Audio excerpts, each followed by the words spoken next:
এই মহিলা নিজের ছেলেকে খাবার খাইয়ে দিচ্ছিল, স্নেহ ভরা গলায় বলছিল আমার সোনা ছেলে। ঠিক তখনই তার সৎ মেয়ে থালায় সামান নিয়ে সেখানে আসে। মেয়েটি মাসুম ভাবে বলে, মা আমারও তো খুব ক্ষুধা লেগেছে। মহিলা রাগে তার দিকে তাকায়, কিন্তু একটি কথাও বলে না, শুধু নিজের ছেলেকে চিকেন খাওয়াতে থাকে।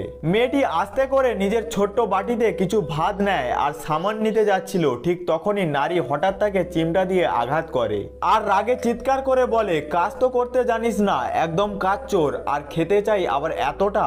এটা বলে সে মেয়েটির হাতের বাটিটা ধাক্কা মেরে ফেলে দেয়। বাটিটা মাটিতে পড়ে ভেঙে চুরমার হয়ে যায়। মেয়েটি মন খারাপ করে চুপচাপ দাঁড়িয়ে থাকে। মহিলা আবার চেঁচিয়ে ওঠে, কি মুখ দেখছিস, যা গিয়ে কাজ কর।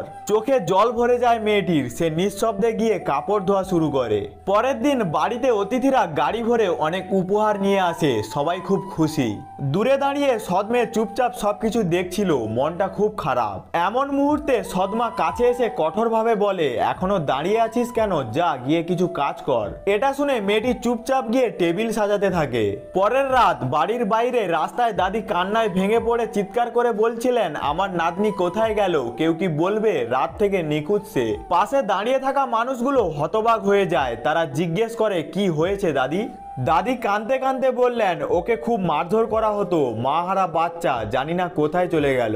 একজন লোক এগিয়ে এসে দাদিকে সান্ত্বনা দিয়ে বললেন, দাদি চিন্তা করবেন না, আমরা সবাই মিলে সেই মাসুম মেয়েটিকে খুঁজে বের করব। তারপর লোকজন একসঙ্গে বেরিয়ে পড়ে হারিয়ে যাওয়া সেই সৎ মেয়েটিকে খুঁজতে। তারা কি মাহারা সেই মেয়েটিকে খুঁজে বের করতে পারবে? জানার জন্য ভিডিওটিতে একটি লাইক করে কমেন্টে পার্ট 2 লিখতে ভুলো না।